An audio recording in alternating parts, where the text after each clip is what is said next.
Now I am. Action? Rolling? Rolling. Action. Hi, I'm Allie Avital, and I'm a director from Queens, New York. And we're in a diner here in Astoria, which is a couple blocks away from where I grew up.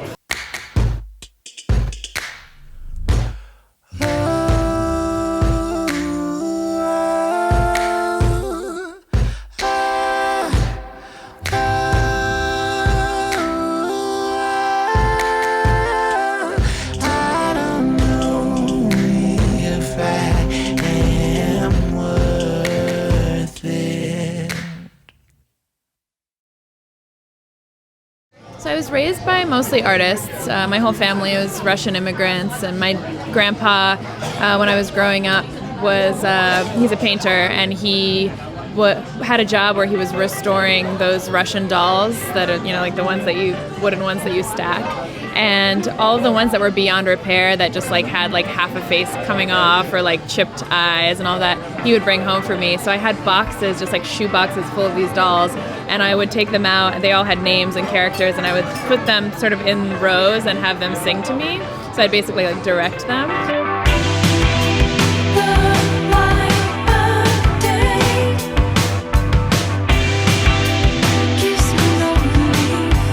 My first video was for a band called School of Seven Bells, and it was actually a winner of a contest where basically a bunch of people just made videos for no money, and then I think at the end won $1,000. It was for a website called Genero.tv in London. And I was babysitting a girl at the time who was kind of a wannabe actress, and she was amazing. Essentially just ran around Brooklyn shooting her lip singing the song, and we actually won, and it was the first time I ever won anything, and it was essentially the first time that anything I made was kind of, seen in a professional setting. One morning I woke up, got an email that we won this contest, and then suddenly I had a video that was in Rolling Stone and Pitchfork and all these places, which at the time was just so exciting. So that was kind of how my career began.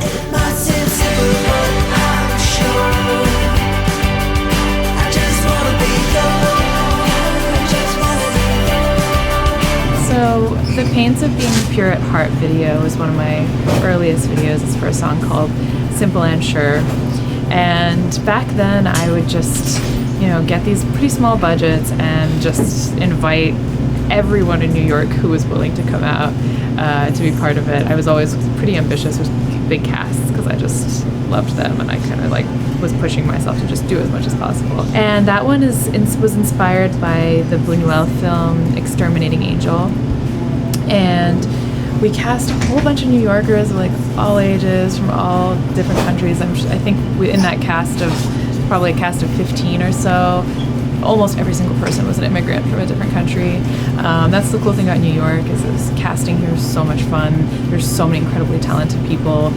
Just hearing the song, I had this image of back then. I feel like now this concept would be so dated, but back then, it was the early days of GIFs. Some people say GIFs, but it's GIFs.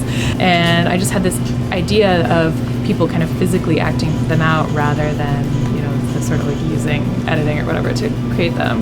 And so that's what we did. So we created this GIF version of Exterminating Angel.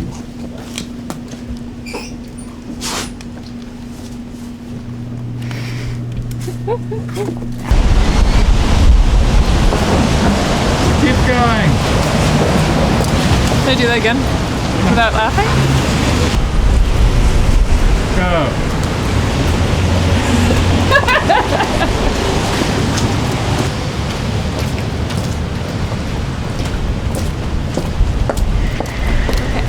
This is the store where I've bought all the odds and ends I could possibly need for all 3 decades of my life.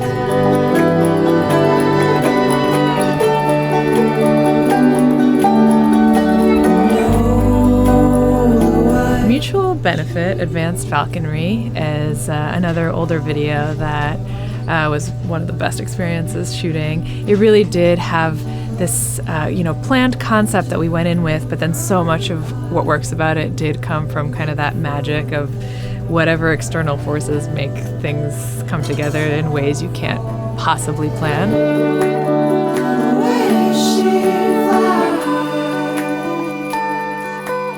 part of that had to do with the fact that all 4 kids are an actual family, and so, you know, putting them in front of the camera just made all these things happen organically. The second factor that kind of, I think, was, you know, no way we have possibly planned to be as perfect as it was, is that the little kid, the youngest of the kids, he was eating Oreo crumbs, which were meant to, you know, look like dirt, you know, in the middle of this picture-taking scenario. But we had to do so many takes of it that at some point he just started getting this sugar rush, and he would just, you know, be like stuffing his face full of this more sugar, and he just was like laughing, and I feel like his head was just kind of like moving in all directions, and everyone behind the camera just started going to a laughing fit. But it was like incommensurate with how funny that, I mean, it was funny, but it wasn't that funny. But it was almost like the whole set was just like overtaken by some kind of like collective hysteria that you can't plan. And I think it just made the energy of the shoot so weird and so cool. And I think you can really feel that, like, you know, going through that footage when we were editing, I could just sense that kind of bizarre otherworldly energy of just all these people coming together, just being in like a temporary psychosis all at the same time.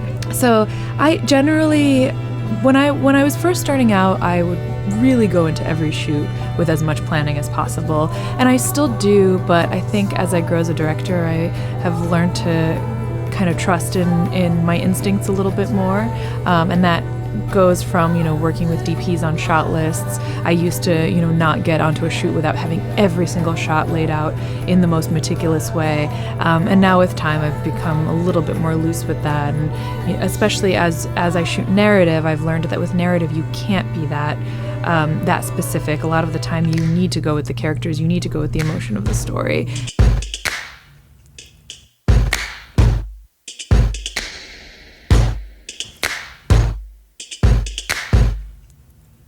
Worth It was my first video that I did for Moses Sumney, and that one really came out of a lot of trust that Moses had for me. So that concept really came from a pretty instinctive, intuitive place of just listening to the song a million times, listening to some notes he had about the lyrics. For a long time, been wanting to use this idea of using the camera space as kind of a wall or a barrier between, you know, 2 characters that can't touch. So I have him kind of reaching towards the camera and using the sort of the space of the screen itself, kind of moving with him and creating this kind of layer between them. You know, I just listened to the song and just could right away see this back kind of undulating in these movements that kind of match the production. And then the final shot actually was an idea that I had the morning that we were shooting. It just kind of came to me that morning. I woke up, you know, bright and early for the shoot, and I just kind of had this image of him holding her at the end after this kind of the frustration of lack of touch kind of ending in the resolution of him holding her. And that became kind of the beginning of a 4-part video series. I don't know if I am worth it.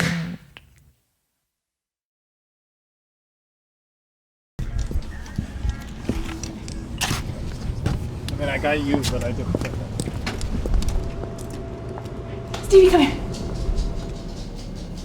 Okay. All right. Oh, good girl. Stay. Ready? This is my parents' kitchen, where I grew up in Queens, New York. This is Stevie.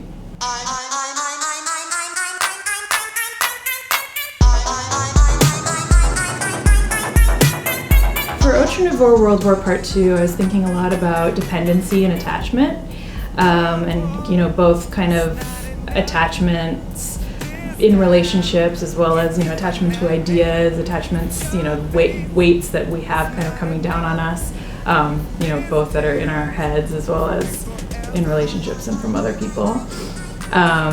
You know, the 2 characters, they are naked in it. Part of it had to do with just not having a styling budget. It was I feel like a lot of my early work had nudity just as a result of not having money for clothes.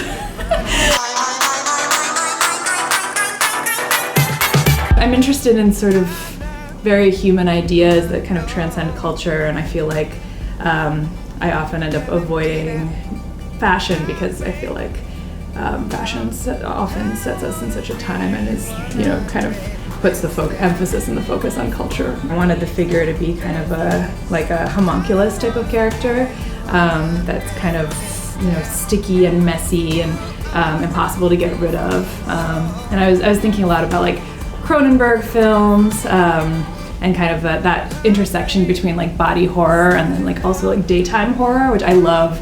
One of my favorite films of all time is Funny Games, and I love horror films that take place with sunlight still around. And the sound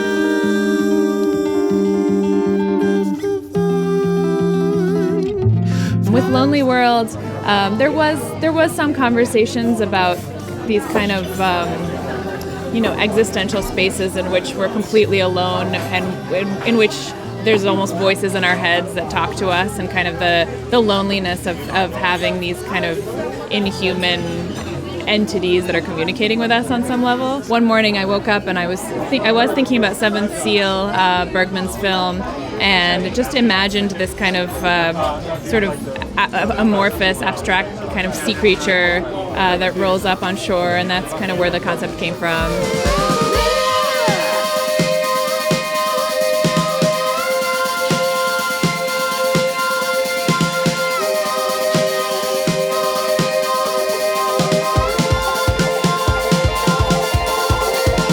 I've always been really attracted to the idea of female villains and like basically like shitty female characters that are like not good, or not necessarily, kind of beautiful and heroic, but also like have a dark side. At first she rolls up as a victim, which is kind of a more traditional kind of male-female relationship, I guess, on some level, and then it evolved into her actually being the powerful one, and then she kills him at the end.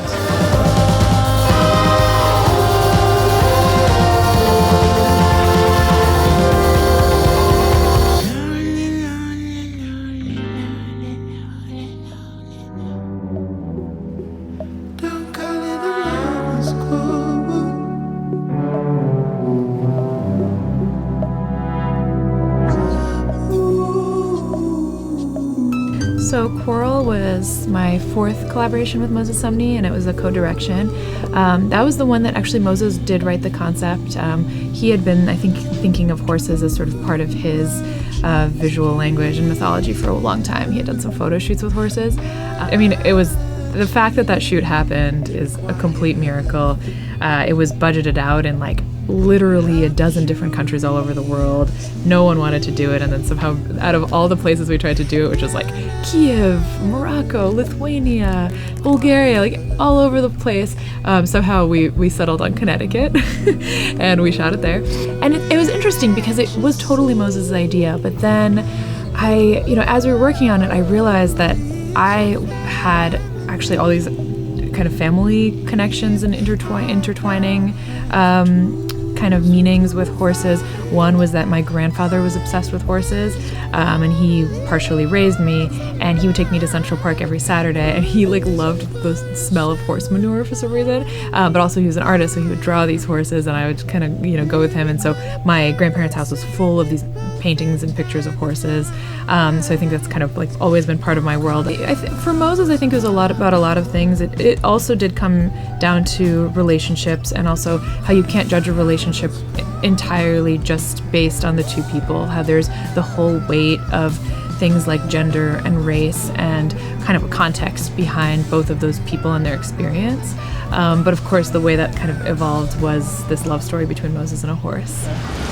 This is the best falafel and chicken place probably in all of New York. Fun fact, he won the Vendy Awards like many times year after year. The Vendy Awards are a thing. It's a food vendor award in New York City. This is it. Just,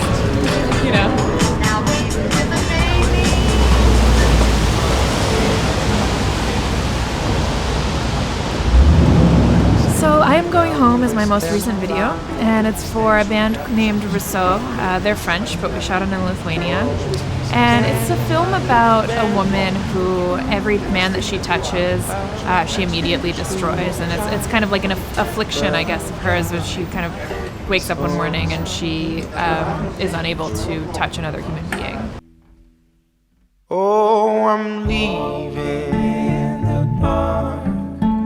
I know when I'm alone. And at first, the concept did start with this idea of kind of people and characters who are defensive and trying to protect themselves, and as a result, they hurt everyone around them. And so at the end, I kind of wanted to leave the audience with that question of, do you need human touch and human relationships to be human? Can you still, are you still human if you're in complete isolation? And so some of the kind of questions that I was dealing with is sort of woman, human versus nature, and whether, I wanted her to sort of become part of nature at the end, as she's forced to pleasure herself rather than have human connections and relationships. No.